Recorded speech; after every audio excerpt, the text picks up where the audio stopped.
രാജ്യത്ത് കോവിഡ് കേസുകൾ കുതിച്ചുയരുന്നു. പ്രതിദിന കോവിഡ് കേസുകൾ 10,000 കടന്നു. ആക്റ്റീവ് കേസുകൾ 50,000-അടുത്ത് എത്തി. വിവരങ്ങളുമായി തുളസി ചേരുന്നു. തുളസി, രാജ്യത്തെ വീണ്ടും ഭയപ്പെടുത്തുകയാണ് കോവിഡ് കേസുകളുടെ വർധന. എങ്ങനെയാണിപ്പോൾ കേസുകളുടെ എണ്ണം വർദ്ധിക്കുന്നത്? ഫിജി, കഴിഞ്ഞ ദിവസം തന്നെ കേന്ദ്ര സർക്കാർ ഒരു മുന്നറിയിപ്പ് നൽകിയിട്ടുണ്ടായിരുന്നു. രാജ്യത്തെ കോവിഡ് കേസുകൾ വരും ദിവസങ്ങളിൽ 10 മുതൽ 12 ദിവസങ്ങളിൽ വരെ കോവിഡ് കേസുകൾ അനിയന്ത്രിതമായി വർദ്ധിക്കുകയും വ്യാപനം കൂടുകയും തുടർന്ന് ഇത് കെട്ടടങ്ങുന്ന ഒരു സ്ഥിതിയിലേക്ക് എത്തുമെന്നും കേന്ദ്ര സർക്കാരിന്റെ ഒരു മുന്നറിയിപ്പ് ഉണ്ടായിരുന്നു. ഇതിന് പിന്നാലെയാണ് ഇപ്പോൾ പ്രതിദിന കോവിഡ് കേസുകളുടെ എണ്ണം 10,000 കടന്നിരിക്കുകയാണ്. കഴിഞ്ഞ ദിവസം 7,000-ലധികം കേസുകളായിരുന്നു റിപ്പോർട്ട് ചെയ്തിട്ടുണ്ടായിരുന്നു. 7,830 കേസായിരുന്നു കഴിഞ്ഞ ദിവസം റിപ്പോർട്ട് ചെയ്തത്. എന്നാൽ ഒരു കുത്തനെയുള്ള ഒരു കുതിച്ചുചാട്ടം തന്നെ ഇപ്പോൾ 24 മണിക്കൂറിനിടെ റിപ്പോർട്ട് ചെയ്തിരിക്കുകയാണ്. 10,158 പേർക്കാണ് വൈറസ് ബാധ സ്ഥിരീകരിച്ചിരിക്കുന്നത്. ഇതോടെ സജീവ രോഗികളുടെ എണ്ണം, കോവിഡ് ബാധിച്ച് ചികിത്സയിലിരിക്കുന്ന രോഗികളുടെ എണ്ണം 44,998 ആയി എന്നതും കണക്ക് വ്യക്തമാക്കുന്നുണ്ട്. കഴിഞ്ഞ ദിവസത്തേക്കാൾ 2,328 അധിക കേസുകളാണ് ഇപ്പോൾ പുതുതായിട്ട് റിപ്പോർട്ട് ചെയ്തിരിക്കുന്നത്.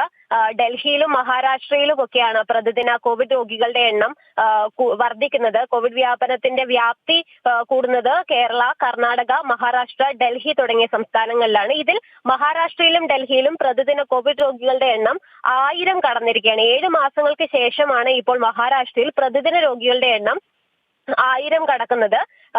അതുപോലെ തന്നെ പുതിയ കണക്കുകൾ നോക്കുമ്പോൾ പ്രതിദിന പോസിറ്റിവിറ്റി നിരക്ക് 4.42% എന്നാൽ കഴിഞ്ഞ ദിവസങ്ങളെ അപേക്ഷിച്ച് ഇതൊരു കുറവാണെന്ന് നമുക്ക് പറയാൻ സാധിക്കും. കാരണം കഴിഞ്ഞ ദിവസങ്ങളിൽ ഇത് 5%-ലധികം വരെ ഉയർന്നിരുന്നു.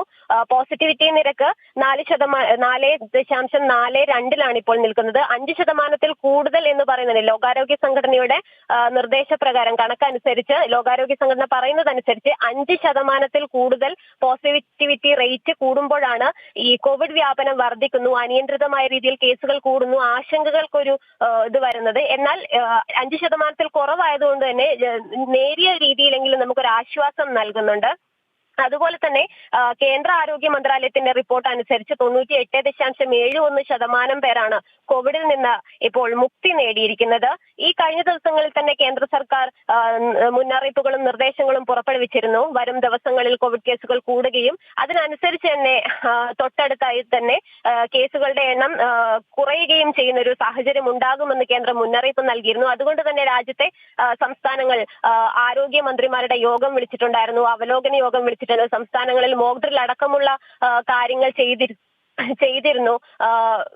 കോവിഡിനെ നിയന്ത്രിക്കുന്നതിനുള്ള എല്ലാ തയ്യാറെടുപ്പുകളും സജ്ജീകരണങ്ങളും ഒരുക്കുന്ന ഒരു രീതിയിലേക്ക് സംസ്ഥാനങ്ങൾ മാറിയിട്ടുണ്ട്. പല സംസ്ഥാനങ്ങളിലും വ്യാപനം കൂടിയ സാഹചര്യത്തിൽ മാസ്കിന്റെ ഉപയോഗം അടക്കമുള്ള കാര്യങ്ങൾ കൂട്ടിയിട്ടുണ്ട്, നിയന്ത്രണങ്ങൾ കർശനമാക്കിയിട്ടുണ്ട്. ശരി, തുളസി പ്രസാദാണ് റിപ്പോർട്ട് ചെയ്യുന്നത്.